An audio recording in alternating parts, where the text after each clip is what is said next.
Alright, so a couple days ago, stupid thing keeps thinking it can't hear audio. It's because I go for like 2 seconds without saying anything. It's like, oh, we can't ever hear your audio. Oh, shut up. So a couple days ago, and by a couple days ago I mean Sunday, no, Saturday. Yeah, early Saturday morning. We got already, a bit quick, don't you think? The announcement and logo of the new Power Rangers season. It's not Go Busters. I know, it caught everybody off guard. It's called Power Rangers Dino Charge. I'm going to leave a link to the USA article that basically broke the news in the description down below. And Dino Charge, obviously, is Koryuger, not Go Busters. So, this brings up a lot of questions, doesn't it? Remember when I talked about Megaforce, when I said that they really didn't want to do it? They didn't want to do Go Sager? And I know people keep saying, where do you get this information? Well, I found a ton of articles, like, right before Megaforce started that said that Go Kaiser was going, they were going to go right from Shinkenger to Go Kaiser, but they couldn't because of because of the contract. They can't skip a Sentai season.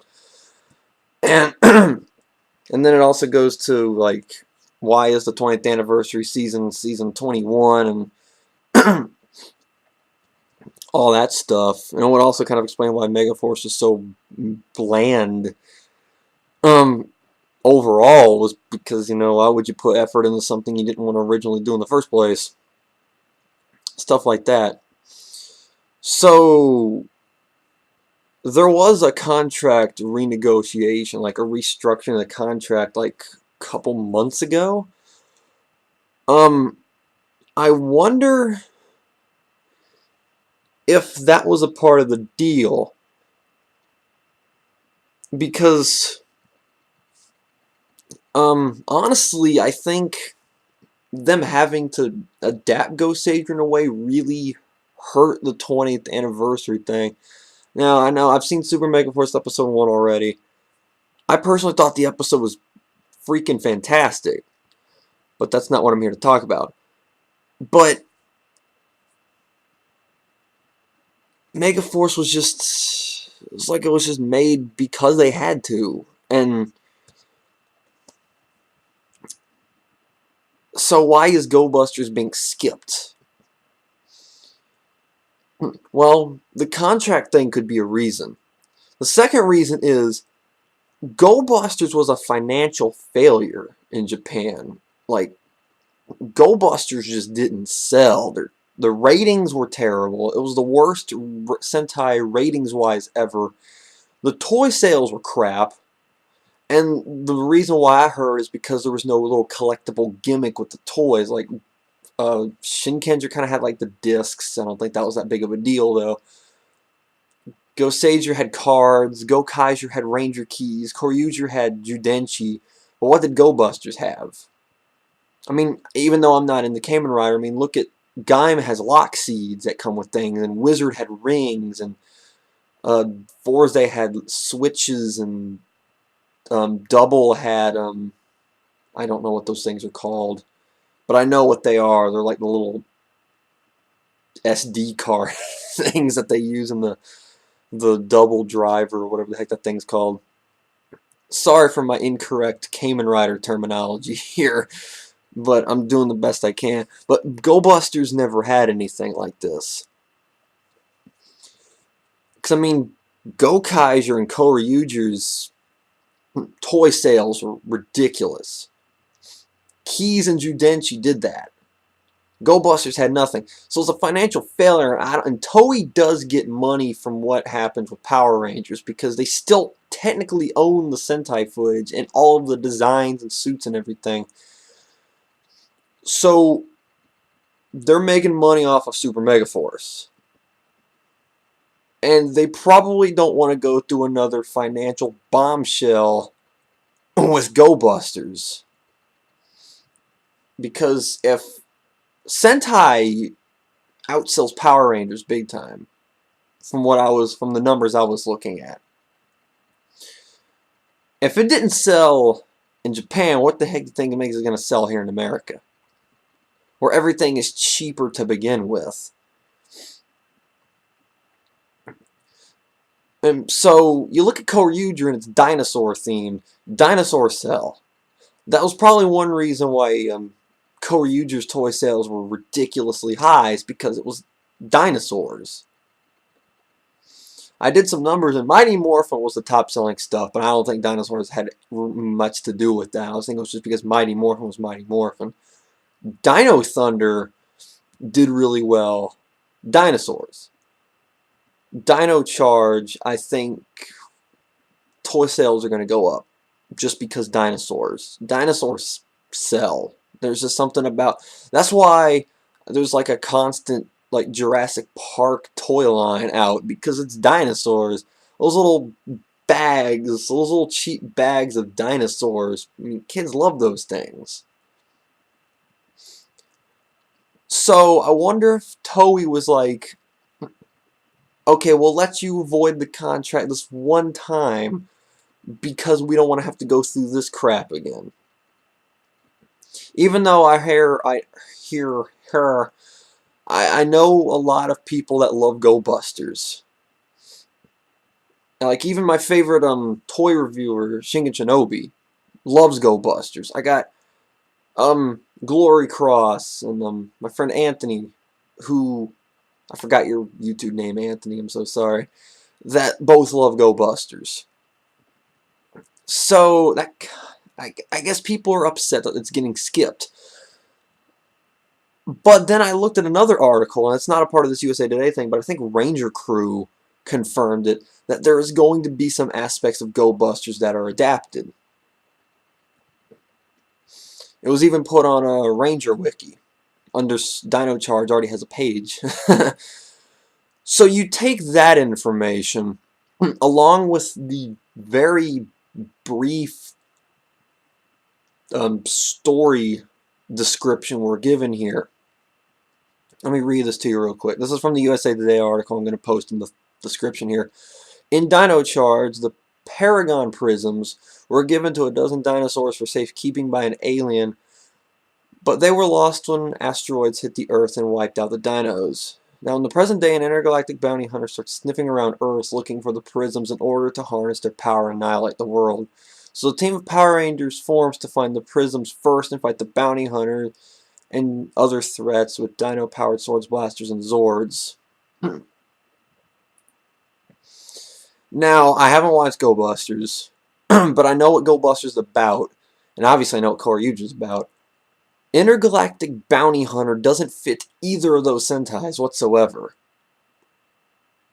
Here we go. Original stuff, maybe?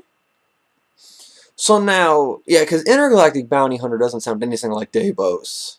It doesn't sound anything like Davos, or Chaos, or any of those people. The first thing I want to make of this, the Paragon prisms, there are 12 of them. What did they have to look for in Koryuger that was like that? The little amber stones that they were trying to use to revive Bragigas. If you haven't seen Koryuger yet, then that's not that big of a spoiler.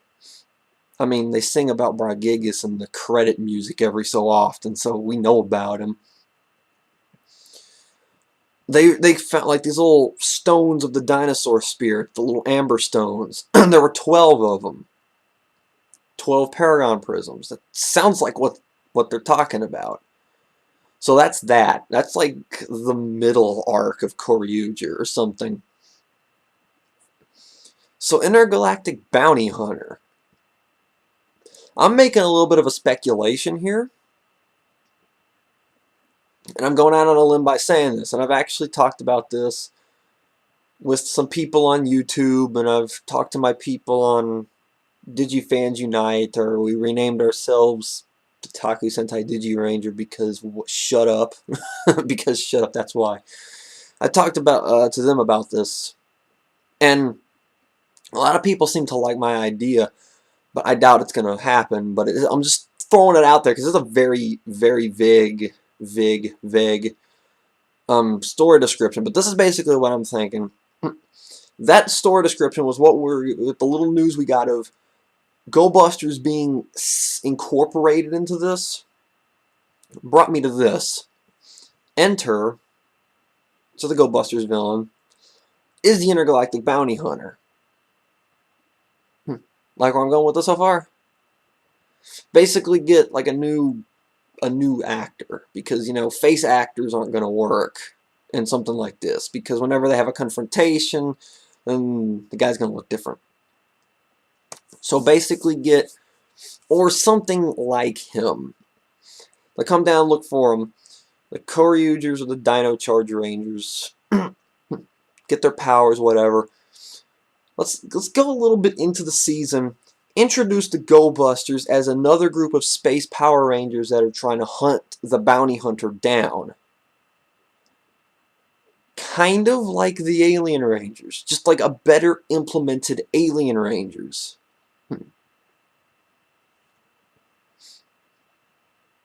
That way you have the Koryugers, which are the main unit,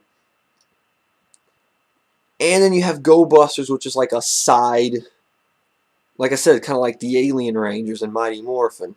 But they're better implemented in the story, not just like a placeholder for the Zeo Crystal arc. This is like a secondary unit, so they can use a little bit of GoBusters footage and a lot of Koryuger footage. And now they can actually use footage from the Koryuger GoBuster movie and have a Mighty Morphin Dino Thunder Dino Charge team-up movie thing. Maybe. I doubt Saban will do it because, well, they could do it. I mean, why not? They love milking Mighty Morphin. Dino Thunder kind of milked Mighty Morphin to an extent too, because of Tommy coming back. So I mean, they could do that. I mean, my idea is it's a stretch. It's a stretch for sure, but don't you think it would work? I mean, do I have a good idea for this?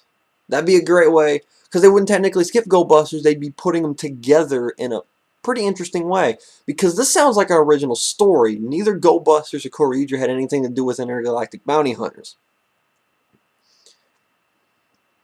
So, like I said, my idea is a stretch, but they left the book on this wide open for speculation, and that's just my shot at the dartboard. But I am excited about this because, like I said, I've seen Koryuger. I love Koryuger. And I've been curious about how they're going to implement Koryuger, because the Gabu revolver is a problem. A lot of people are going ahead and assuming that they're going to pull a Jungle Fury and change the morpher, because you know how guns are here in America. Don't like showing them to kids. Don't like promoting them with kids. I mean, because if they changed the Morpher and Jungle Fury from Geki Ranger because this, they're like basically popping your knuckles on their gloves, is too violent. What do you think they're going to do with that gun as the main thing? That's going to work out really well. No, it's not. So they're probably going to change the way they morph. That and the dancing is probably going to go. Like, can you honestly see a Power Ranger season doing anything with dancing? I mean, can you really? No, I didn't think so. So, I don't know. I'm curious. I'm looking forward to it already. But I'm curious. I'm going to pay heavy attention to the press releases and stuff we get for this season as time goes along, because I'm really curious with how they're going to do this season. It's an interesting approach, that's for sure, and you never know. It definitely sounds like they're trying to be original with this one, because Samurai was a watered down Shin Kendra and Megaforce was Mighty Morphin Season 4, Super Mega Force is Super Mega Force. We don't know the full extent of it yet. But it looks like they're going to try to throw some originality in this one. Or they could just be trying to catch up on the Sentai. Because we're just now starting on Gokaiger, and Tokyuger starts this weekend, so that basically puts us 3 seasons behind. So they might be doing this just to catch up. So, I don't know. There's so many reasons why they could be skipping Go Busters or skipping Go Busters. But they've got my attention with this already. So I'm looking forward to see how this goes, where this goes, how it turns out in the long run. But on top of that, it's time for Super Mega Force. It's time for Tokyuger. I'm gonna watch both of them, obviously. So what are your thoughts on Dino Charge so far? Do you have any speculated ideas? Do you like my idea? I like my idea. It'd actually be a really cool way to skip neither of them. You looking forward to it? Are you going to be one of those douchebags that already claims that Koryuger is better because you want to be that guy? If you end up being that guy in my comment section, I will call you out. Don't push it, buddy. Alright, so that's my thoughts on Power Rangers Dino Charge.